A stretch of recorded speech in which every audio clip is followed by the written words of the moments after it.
He has a word for us. And if you have a prayer request, if you're here in person, you can let me know by the waving of your hands on the virtual platforms as well. The Lord sees your hand and He knows. You can also type it in the comment section as well as send our pastor an email at abc4church@gmail.com. Amen. So let us bow. This gracious and heavenly Father, Lord, we come before you, just thanking you and praising you for who and what you are in our lives. We thank you for watching over us throughout the day, Lord God. We thank you for your hand of protection, Lord God. Father, we come. We saw the hands that were raised and waving before you, Lord God. Meet the needs of your people, Lord God. Keep us encouraged, strengthen us when we're weak. Build us up when we're torn down, Lord God. Give us a heart and mind to readily obey to the truth of your word, Lord God. We are striving, Lord God, to be ready when you come. So we ask you to just bless our minds, our hearts, our souls, to be fully obedient, to be yielded to you and only to you, Lord God. We come just asking you to walk through this sanctuary, Lord God, allow your presence and your anointing to be felt. Father God, we lift our pastor up. We ask you to keep him encouraged, to strengthen him, Lord God, to speak through your servant. Bless him with a double portion of your anointing. And then, Lord God, break up the fallow ground of our hearts and minds, that your word will fall on good soil and take root. We ask all these and many other blessings. In Jesus' name we pray. Amen. Hallelujah. When I think of the goodness of Jesus and all He has done for me, you know my soul cries out, hallelujah, our praise God for Savior. When I think of the goodness of Jesus and all He has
places you could have been, but you have elected to fellowship with us tonight, and we thank God for you. Appreciate you. Thank God for new beginnings. What you all did Sunday, and hospitality to all showed Sunday, and it was greatly appreciated. We got a good report. Our guests, they really enjoyed themselves. Enjoyed everything. And so we thank God for your spirits, amen, for hospitality and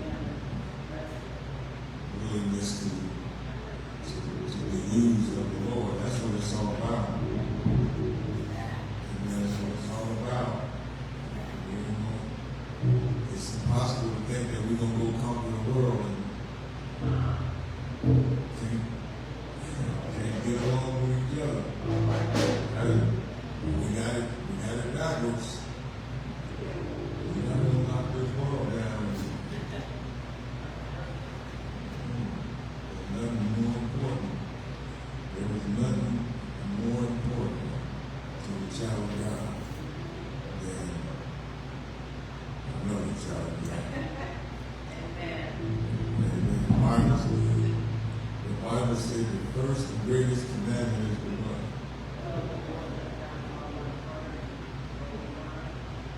And the second one is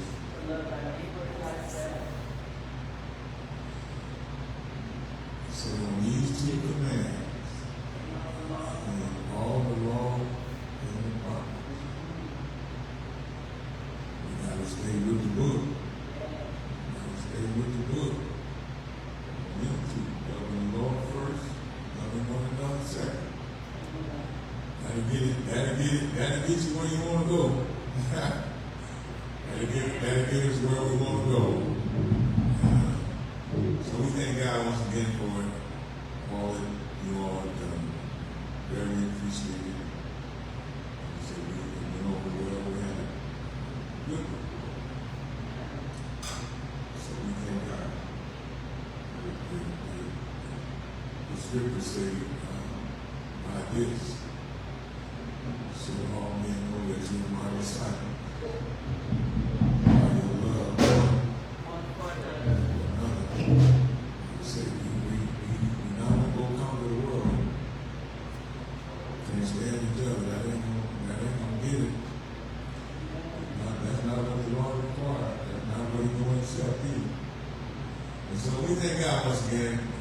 Another lesson. We're gonna do it tonight. We're gonna be out of your own time tonight. We're gonna do it. So we thank God for you. Thank God for Zoom and Facebook. We're still in Peter. Thank God for our musicians. They are ready and they are striving. Not only are they ready and striving, but I think they conjuring up, stirring up some stuff over there. I don't know, they're going to break out one of these days. I'm going to be ready. I'm going to be ready to see them break out too. Amen. Ain't nobody mad but the devil. Nobody mad but the devil. The Lord has put us in an awesome situation. And He has given us the gift of eternal life. Amen. And He has surrounded us with His mercy and His grace. And He has told us to basically wait for Him. He's coming. And I don't know, when you start thinking about it, you just get excited, you get happy. But that's what messed me up. So let me get on to the program. 2 Peter, we conclude Peter, 2 Peter, 3rd chapter, verses 15 through 18. I'm reading the King James Version. Follow along in whatever translation that you use. This is 2 Peter, and this is chapter in 2 Peter.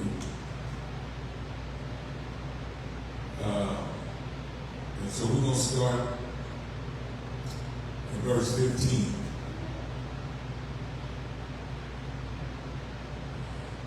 Verse 15 says, "An account that the long suffering of our Lord is salvation, even as our beloved brother Paul also, according to the wisdom given unto him, has written unto you."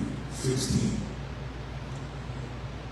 "As also in all his epistles, speaking in them of these things, in which are some things hard to be understood, which they that are unlearned and unstable rest, as they do also the other scriptures, unto their own destruction." 17. "Ye therefore, beloved, seeing ye know these things before, beware lest ye also, being led away with the error of the wicked, fall from your own steadfastness." 18 said, "But grow in grace and in the knowledge of our Lord and Savior Jesus Christ, to whom be glory both now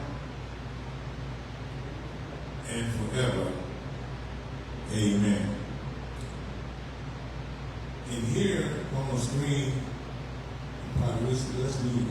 let's work up backwards. Let's take the first asterisk, and it says consider regard. Let's take the double asterisk, it says twist. And let's take the triple asterisk, it says to flourish, to increase. Now let's go back and read our text one more time. And I'll read it with the asterisk in so we can read with understanding so we can get into our lesson.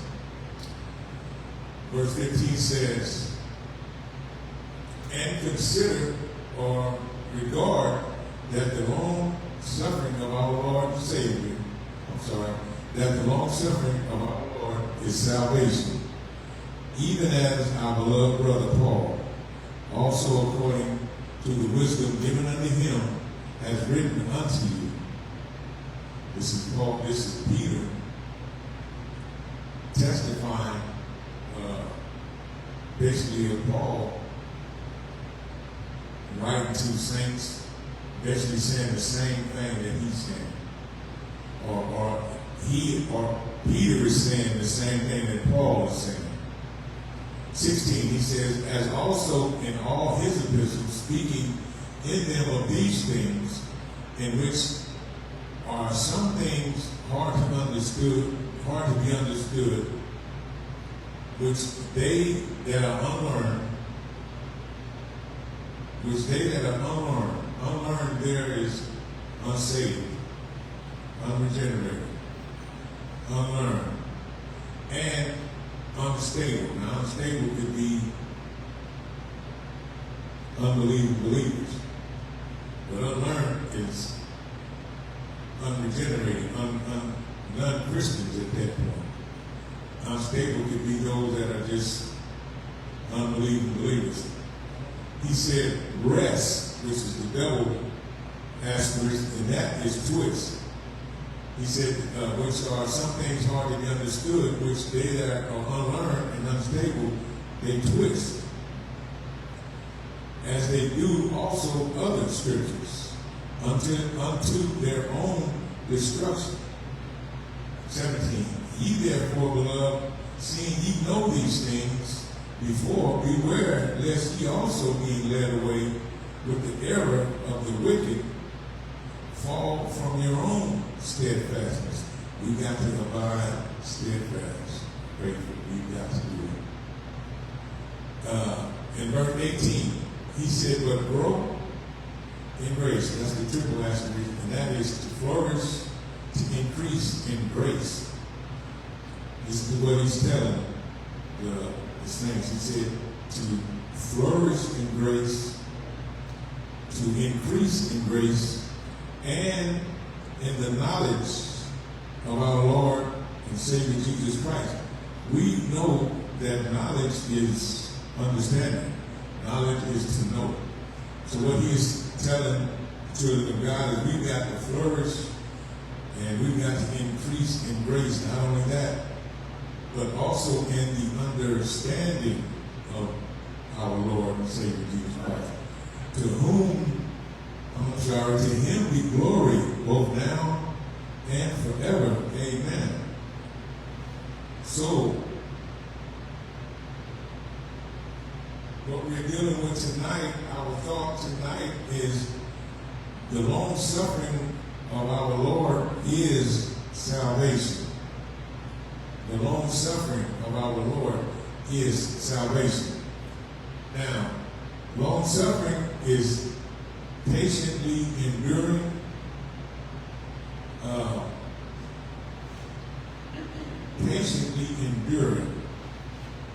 It is also to be forbearing, which suggests restrained, merciful.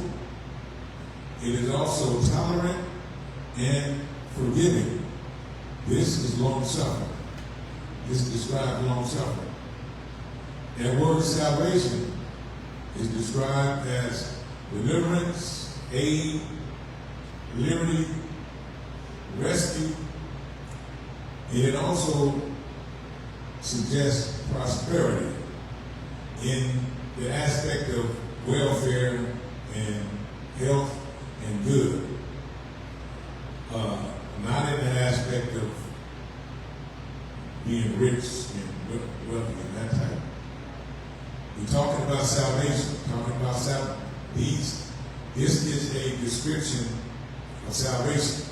This is a description of what Peter is telling the saints, that the long suffering of our Lord is salvation. He said, and account that, or we have to consider, or we have to regard that the long suffering or the patient enduring or the forbearing of our Lord is salvation. It is deliverance. It is aid. It is liberty. It is rescue. It is prosperity in the fact that it is for our welfare, our health and good, our our well-being, our welfare and our well-being, prosperity in that aspect. Now, on our worksheet,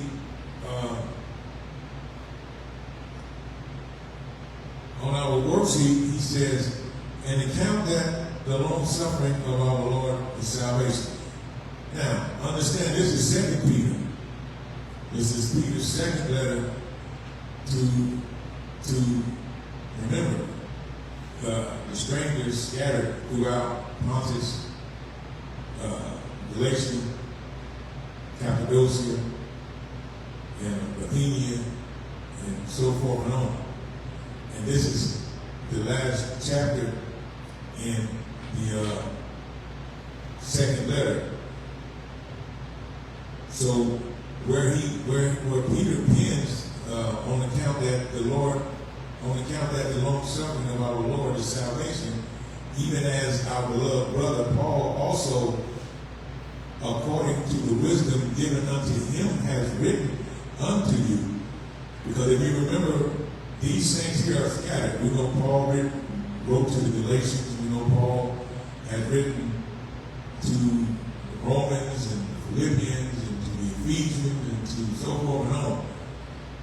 So Peter is reminding them, you are already aware of these things because Paul has already written these things. He's already written these things to you that are scattered, that the long suffering of the Lord is salvation. So we have to understand. That because God is patient, because He is forbearing, because He is restrained. Right. because he is merciful. You know, that is working to our salvation. That is working to our deliverance. That is working to our well-being, our welfare, our good, all that good stuff. This is what he is letting us know. Now, you understand that they are under heavy persecution. They are under heavy persecution. They are going through heavy testing trials, just like you and I. Just like you and I. And so, the Word of God still says the same thing. And Peter is letting them know that because God is long-suffering, because he is patiently enduring, because he is forbearing, because he is restrained, not only is that good for us, but it also gives time and space for others to be saved. Now hear what the Spirit is saying to the church. So we keep praying, that in his patience and his enduring, that he will bring others to repentance. Because his long suffering is salvation. Hear what the Spirit is saying to the church. His long suffering is salvation. And this is why it is so important for. And he also says in there to grow. He says, grow in grace, flourish and increase in grace. Grace is the unmerited favor of God. Right? Amen. No man. Amen. Amen. So he's telling us to grow. He's telling us to flourish, to increase in grace, or to increase in God's unmerited favor. He said, and in the knowledge is understanding. So we're supposed to flourish and we're supposed to increase in God's unmerited favor and in the understanding of our Lord Jesus Christ. So what he's letting you and I know is that because God is patiently enduring, because he is long-suffering, we cannot continue to live in an ungodly manner. A lot of, because in the text that we read, remember he told us not to err from our steadfastness. In other words, we got to remain faithful. It's because he's long-suffering. He hasn't forgotten. The Bible said God is not unfaithful to forget your labor of love. Just because he is long-suffering, we've got to continue to endure, because our salvation is coming. It's coming. So he's telling them also, don't fall in the error of the wicked and fall from your steadfastness. He said, those that are unlearned, those that are unlearned are those that are not saved, and then those that are unbelieving believers, which is unstable. He said they twist the scriptures. They twist it. And he said all that does is lead to their destruction. He said, as they do also the other scriptures unto their own destruction. We have to understand, we cannot add nor diminish from the Word of God. And those of us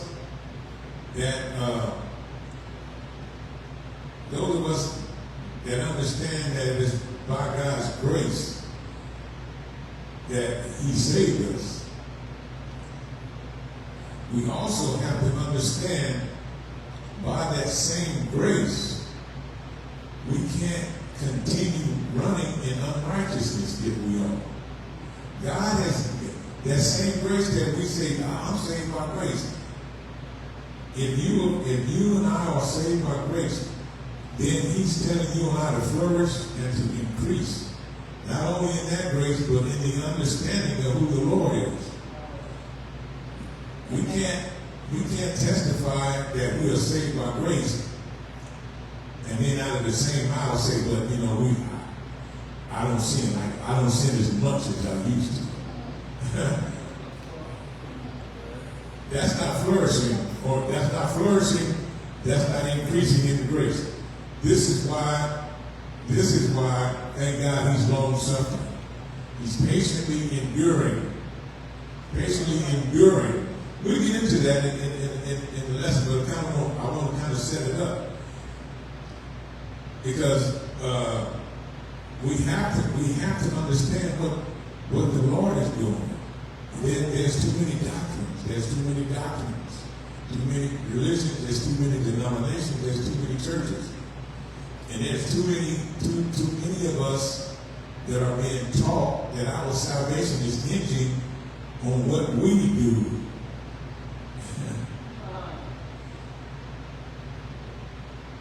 Now, that will be all right if what we do is obedience.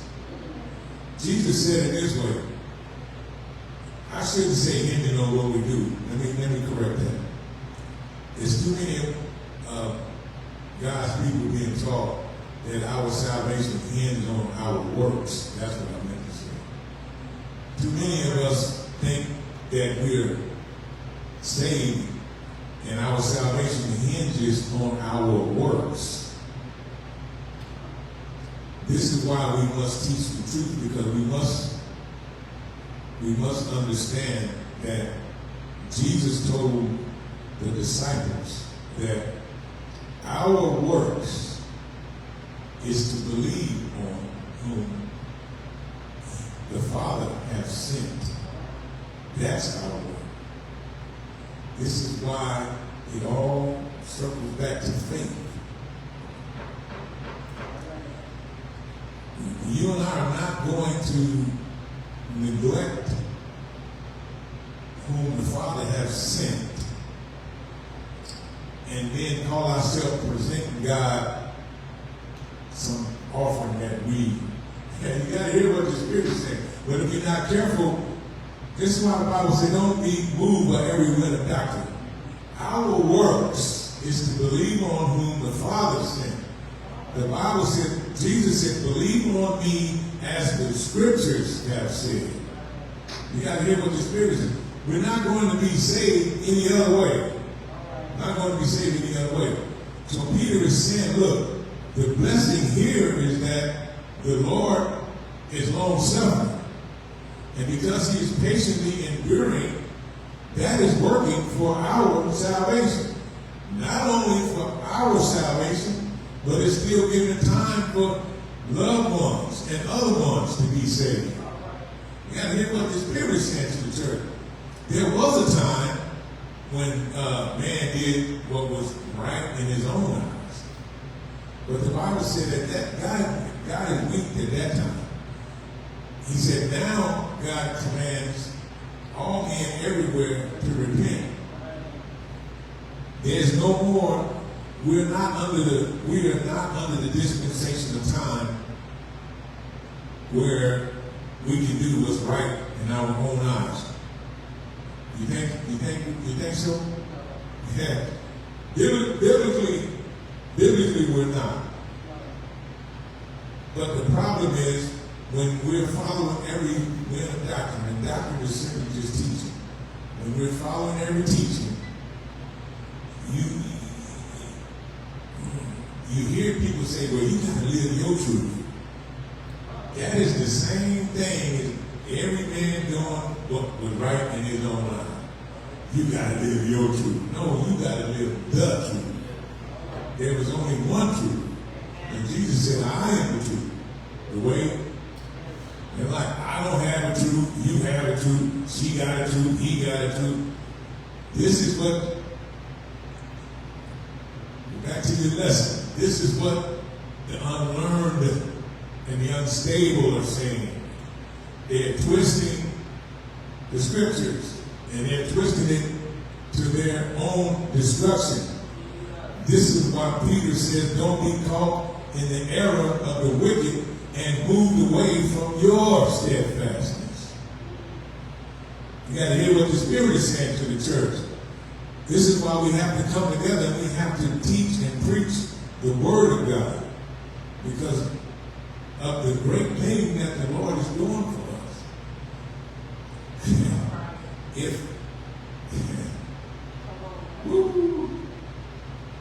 Look, Lord help me, I said I'm going to be on time. You kind of get started, it just kind of start unraveling. We can go all the way back to creation. All the way back to creation. All the way back to the fall of Adam and Eve. And when they fell in the garden, when they disobeyed God, when they sinned and fell in the garden, what did they try to do? They tried to cover themselves with fig leaves. Hear what the Spirit says to the church. We don't cover ourselves. When we are in error, when we have fallen, when we have disobeyed the Word of God, you and nor I cannot cover ourselves with our own coverings. We can't do it. The Lord took that off and He put on some skins, lamb skin, because that lamb had to be sacrificed. The blood had to be shed. The Bible said almost all things by the law were purged by blood. And without the shedding of blood, there's no remission. Without the lamb being shedded and dying, and them being covered with the skins, there wouldn't have been no remission for them.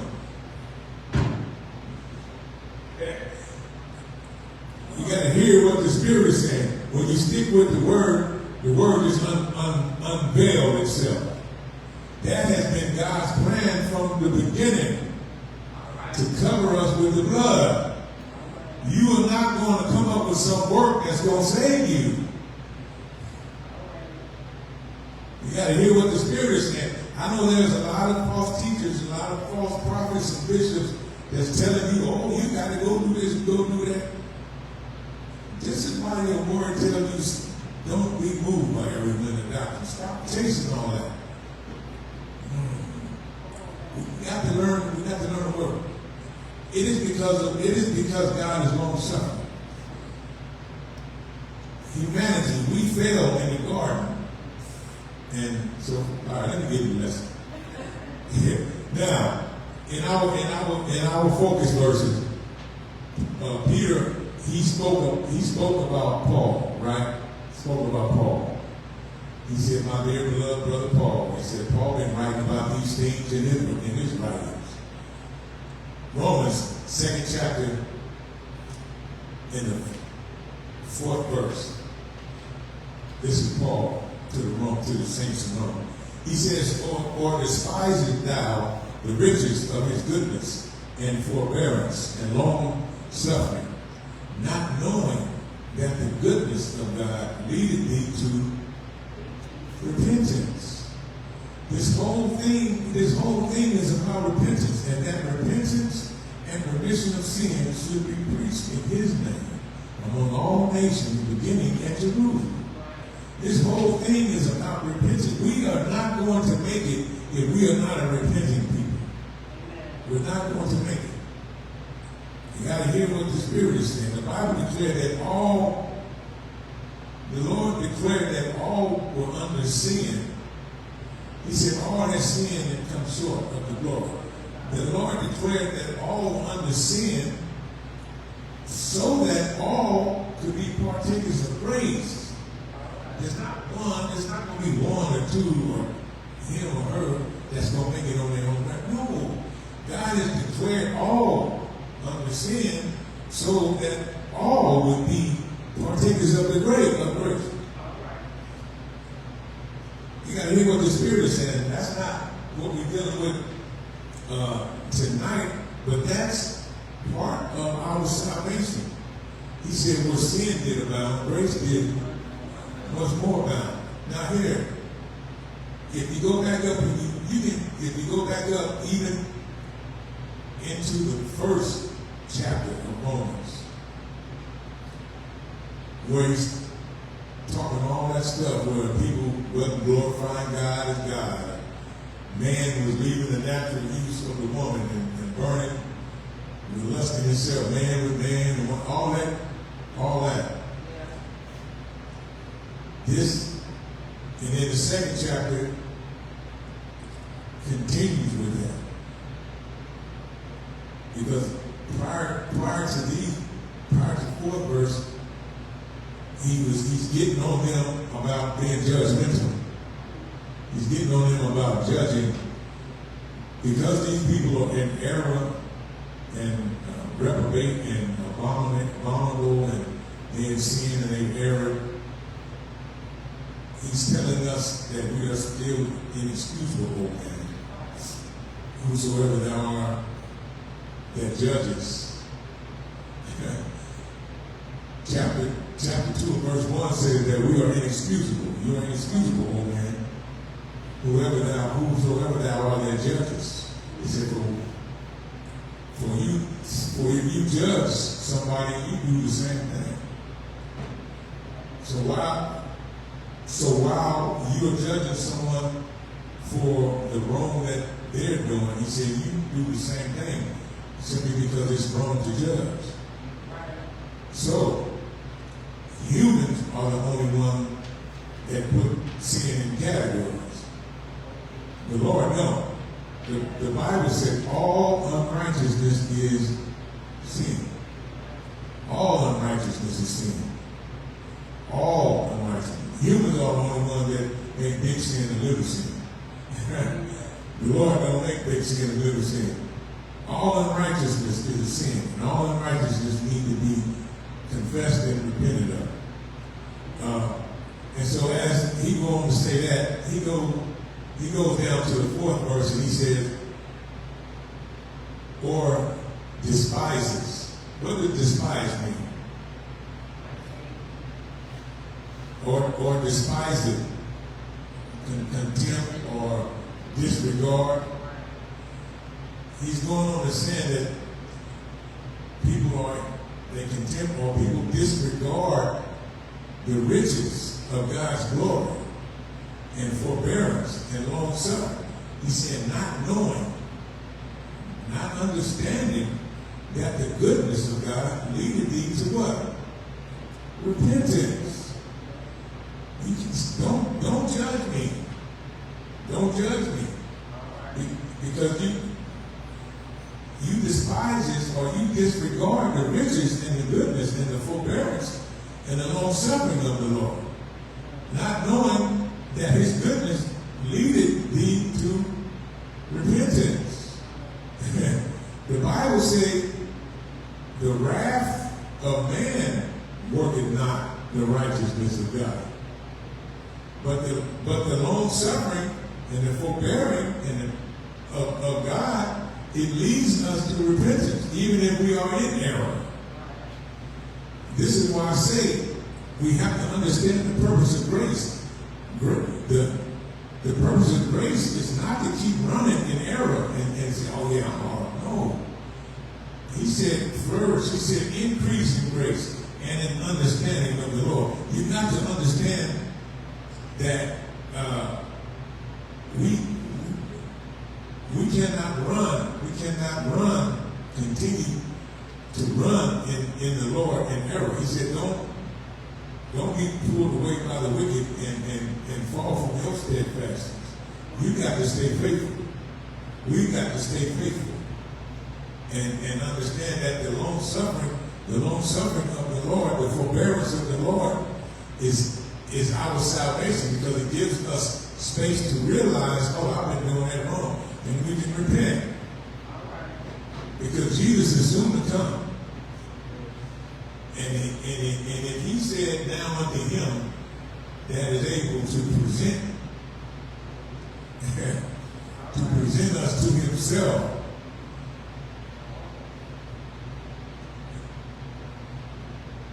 Galatians 5:22. Galatians 5:22 says, but the fruit of the Spirit is love, joy, peace, long-suffering, gentleness, goodness, faith. And 23 continues on, but we didn't put that on because long-suffering is what we want. Now to read it again. But the fruit of the Spirit. Now, the fruit, I said it before, I'm going to have to keep saying it. The fruit of anything is the offspring of it. Amen? The fruit of anything is the offspring of it. Here it says the fruit of the what? Spirit. God is a what? So the fruit of God is what? Love.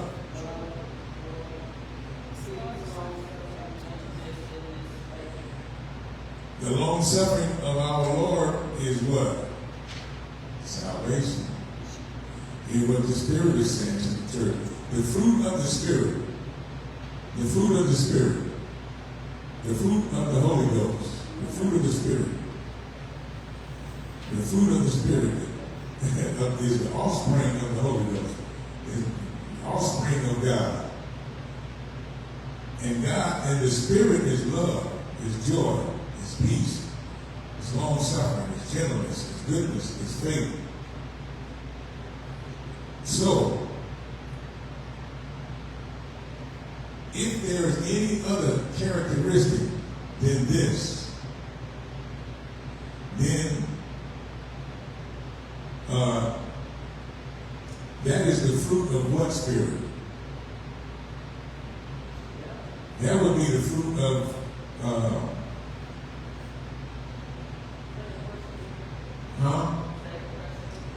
I said any characteristic opposite of what we just, any attribute, any characteristic, any fruit opposite of what this says would be fruit of what spirit?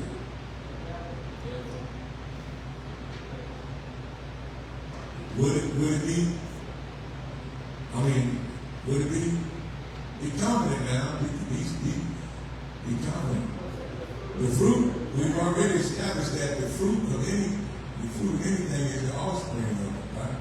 Or the offspring of whatever the fruit. So if the fruit opposite of these characteristics would be the fruit of what?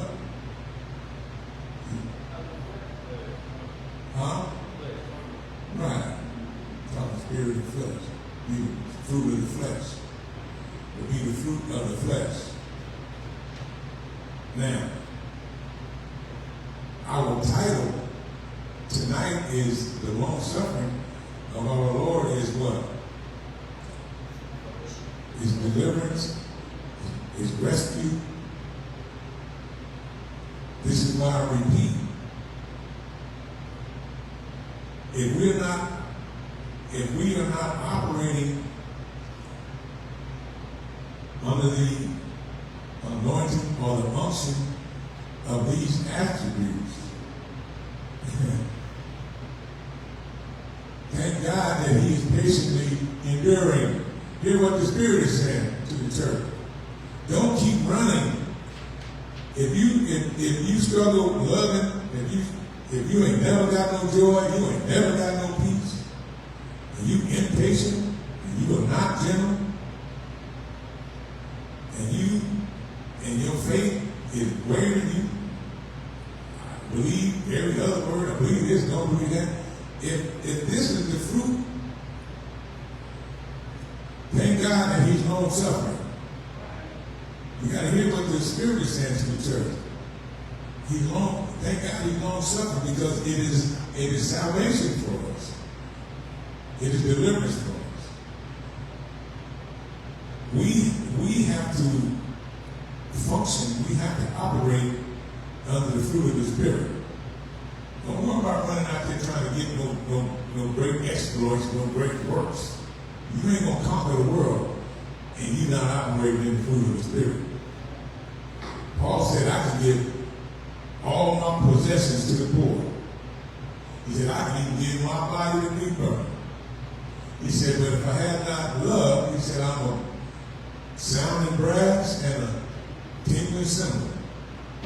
If we are not operating in the fruit of the spirits, thank God he is patiently enduring because it's working for our salvation.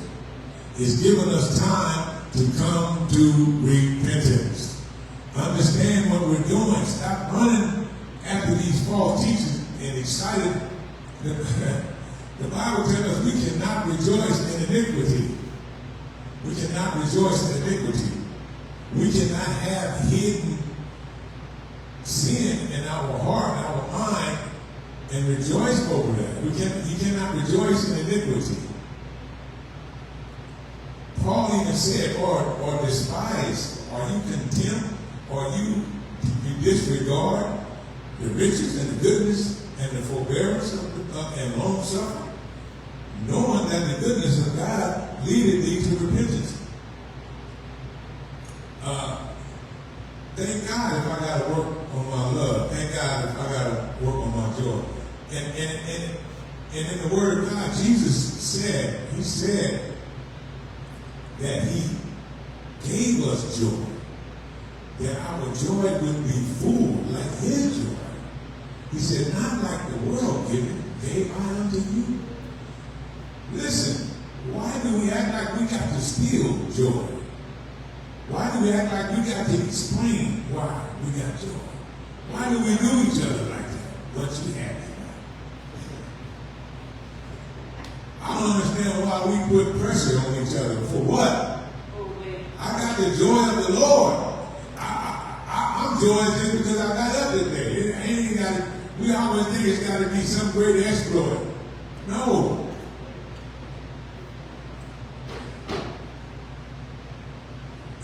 The fruit of anything is the offspring of it. Amen?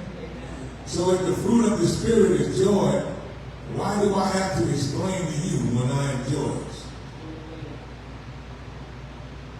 I'm the offspring of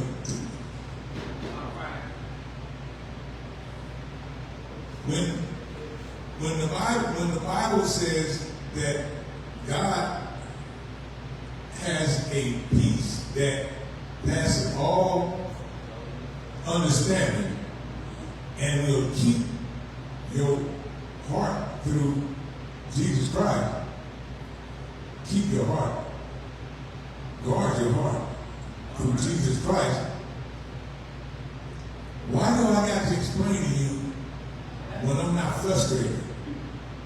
You see what's going on? Yeah, man, I'm not going to let it destroy my peace. What fruit are you unctioned by?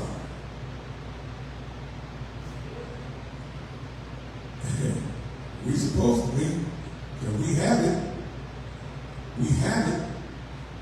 Thank God that he is patiently enduring, because, and don't despise it, don't disregard it, because it's going to lead you on to repentance. We're going to need to repent. We're going to need it. If we're not unctioned or we're not operating under the fruit of the Spirit. This is why the Word of God tells us it's not wise to judge ourselves amongst ourselves. And don't examine yourself amongst ourselves. It is not wise to judge your walk according to somebody else's walk. It's not wise to do it. We've got to judge ourselves by the Word of God. That is the only standard. Moving on. Colossians 1:11 said, strengthened with all might according to his glorious power unto all patience and long suffering with what? With joyfulness. but we just can't get away from that joy.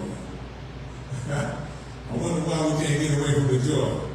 Simple question for a simple answer. We just read the scripture. I wonder why we can't get away from the joy. Because it's the fruit of the Spirit. It ain't gonna go away. No, you can't turn around and joy go away. No. We're strengthened with all might according to our glorious power. According to our glorious power. Well, if it's His power, then it's got joy in it. No? According to His glorious power, unto all what? And what? Now, it says patience and long suffering. Now, let's get deep, get into deep waters there. Patience there is perseverance. That means when you're facing difficulties, perseverance, you got a strength. He said strengthen. He gave you the strength with all might, all power, according to His glorious power, His glorious authority, unto all patience, unto all perseverance. You can persevere, you can make it. And long suffering. Long suffering is patiently enduring. Long suffering is to be forbearing. And forbearing said is to be restrained. Watch out. It also says to be merciful. Merciful. Now we got the strength to do this, to read the scripture. This is what Peter's telling them. He said, look, Paul also writes about these in his writings now, y'all. So we cannot be the opposite of this. So we've got to understand it, and we've got to learn that the Bible said, in all things give thanks. For this is the will of God concerning you in Christ Jesus. If you stick to the word, it will all make sense. You stick to the word, then you will understand that it is all working for our good. But Peter said, but if you let the wicked make you error and go away from your steadfastness, then you're going to be scratching your head and wonder, why am I struggling so much? You're struggling so much because you're trying to paddle your own canoe. You've got to understand that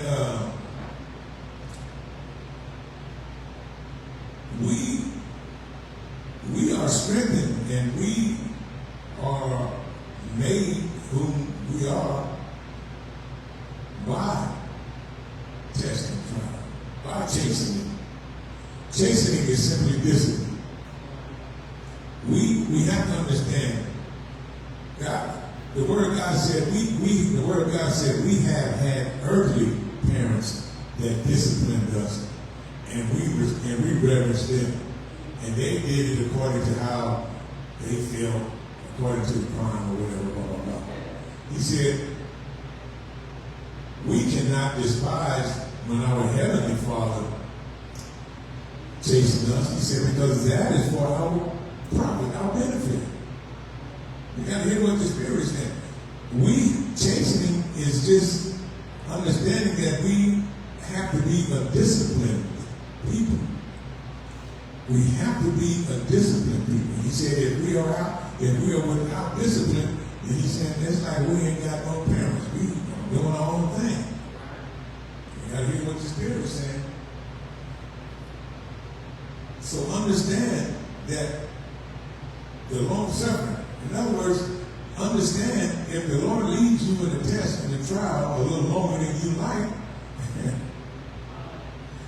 just know that He has a purpose for it. Understand when the Lord leaves you in a trial longer than you like, understand that the long suffering of the Lord is your salvation. It is going to lead you to repentance. It's going to lead you to a place where you're going to say, Lord, I'm sorry. Because right now, you don't think you're wrong.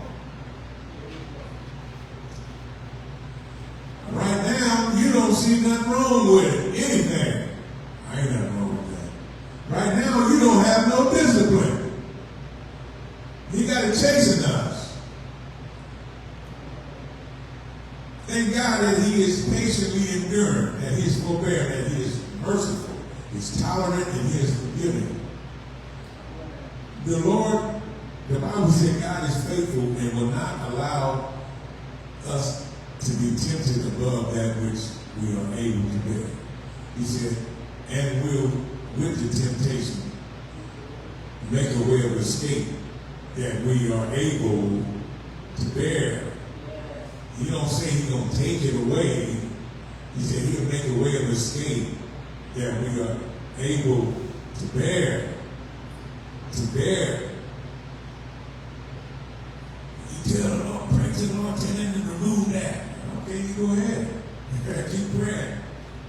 Jesus tried it 3 times. Paul tried it 3 times. How did it work for him? Jesus still had to take the cup, and Paul still had to take the thorn. Keep praying that the Lord take it. Yeah. What about his grace? Is his grace sufficient? Or you know a better way? Oh, let me stop fussing. Oh yeah. All right, let's run through it. First Timothy 1:16 says, howbeit, for this cause I obtain mercy, that in me first Jesus Christ might show forth all long suffering for a pattern to them which should hereafter believe on him to life everlasting. Look at that. Can we say that? Can we say that? This is Paul telling Timothy. This is Paul writing to Timothy, telling Timothy, howbeit for this cause I obtain mercy, that in me first Jesus Christ might show forth all long suffering for a pattern to them which should hereafter believe on him to life everlasting. Do we have that testimony to what we can say, Lord, show in me first all your long suffering? Or do we say, Lord, get this away from me quick? And hear what the Spirit said to the church. Paul said, look, he said, for this cause I obtain mercy, that in me first Jesus Christ might show off. Paul received mercy because of what the Lord was doing in him and through him. The Lord is not going to send us out there without having the grace or the mercy to go through it. Paul understood that. He said he showed first, and he showed it in me first. He gave me the mercy and showed it in me, a pattern for them that should hereafter believe on him to life everlasting. Now, maybe a silly question, but if Christ suffered, the apostles suffered, Paul suffered, how do we let people tell us to pray and we gonna make it in mansions and Cadillacs and come on, somebody. Come on. He said a pattern. What is a pattern? The Bible says, as Christ suffered in the flesh, arm yourself likewise with the same mind. Same mind there means same purpose. Arm yourself likewise with the same purpose. Christ suffered in the flesh because he is not only the wisdom, but he is the glory of God. You and I suffer in the flesh because of the glory of God that's in us, the Spirit. The body is dead because of sin, but it's alive because of the Spirit. This is why we suffer in the flesh. We can't keep justifying the flesh and say, oh, ain't nothing wrong with it. Oh my God. You gotta understand what we're doing here. Anyway, 2 Timothy 4:2. He said, preach the word. Be instant, in season, out of season. Reprove, rebuke, exhort with all long suffering and doctrine. Everything has to be done through doctrine. Everything has to be done through the written word. Ain't nothing done out of the air. The Lord told me to tell you. That's when I turn the channels. You may say that. It's good to say the Lord word said. When they came, the Lord told me about 21 of y'all in here got the $1,000 that we need. I will turn the channel. Unless you're not being lied to, stay there and watch it there. 1 Peter 3:20. That's not how the Lord operates. The long suffering of the Lord is salvation. Amen. Anyway, 1 Peter 3:20 said, which sometimes were disobedient when once the long suffering of God waited in the days of Noah while the ark was preparing, wherein a few, that is 8 souls, were saved by water. Look how long Noah built that ark. Understand our thoughts tonight. The long suffering of our Lord is salvation. All of them could have got in there, but they didn't. The Bible said, what if one don't believe? Does that make the faith of God of none effect? God forbid. Look, God is long suffering. They would not repent and give in. They kept marrying, giving and marrying, partying, drinking. The Bible said you got to hear what the Spirit is saying. God is long suffering for you and I to repent, not to keep doing what we're doing, thinking there's nothing wrong with it. Moving on. Go read it. He said it's going to be, when the Son of Man comes, he said it's going to be like the days of Lot, like the days of Noah. They're going to be building, they're going to be buying, and they're going to be marrying and giving, they're going to be doing all that stuff. 2 Peter 3:9. This is the last one. 2 Peter 3:9. It says, the Lord is not slack concerning his promise, as some men count slackness, but is long suffering to usward, not willing that any should perish, but that all should come to repentance. Repentance is all through your Bible. And those of you who believe that you're going to be saved without repenting for your sin, you have a rude awakening. The Lord is calling for repentance. He's calling for repentance. This is why he is long suffering.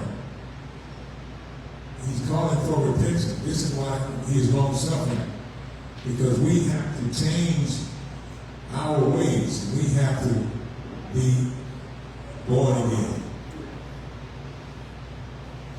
Like it is always, I encourage you to repent and be baptized in the name of Jesus Christ for the remission of your sins. And pray and ask the Lord to fill you with the Holy Ghost. Scripture says, except a man is born again of water and spirit, he cannot enter into the kingdom of God. And God's long suffering, God is long suffering just for you can come to repentance. Because he don't want you to perish. God is long suffering. The Lord hasn't come yet because he's waiting for us to come to repentance. Those of us that are unlearned or unstable, we've got to come to repentance. Those of us that are unregenerated, we've got to repent and be baptized in Jesus' name. And we've got to pray that the Lord baptize us with the Holy Ghost because we need the Spirit. We need the Spirit. So we thank God for your patience tonight. We pray that you will consider the Word, continue to read the Word, continue to follow us. Amen. We pray that you will join us Sunday morning at 9:30. And we will continue in the Word. If the Lord has moved upon your heart glorify New Beginnings Community Church in Moore, California.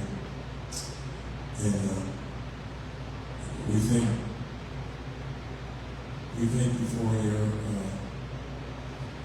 generosity. And we know that the Lord will bless your sacrifice. The Lord loves a cheerful giver. And he said that every man give as he has purpose in his heart. So as the Lord has moved upon you purpose in your heart, he will bless your obedience. And so we thank God for you. Thank God for your patience. Those of us that are here, let us stand. And we will give you up for tonight. We thank God for you coming out, being with us tonight. Pray that you will join us Sunday morning at 9:30.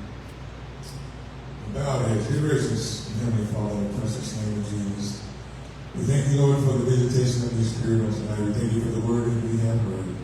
We pray that you will continue to be the Lord of our life, that you will continue to lead us and guide us with thy truth. We know that thy word is truth. We pray that you will take us from this place, never from your presence, assemble us together again at the appointed time, Lord. We'll praise you, we'll glorify you. We ask, Father, that you will look upon us according to your will, according to our needs. Bless us, Lord, mightily. In Jesus' name we pray. In Jesus' name, amen.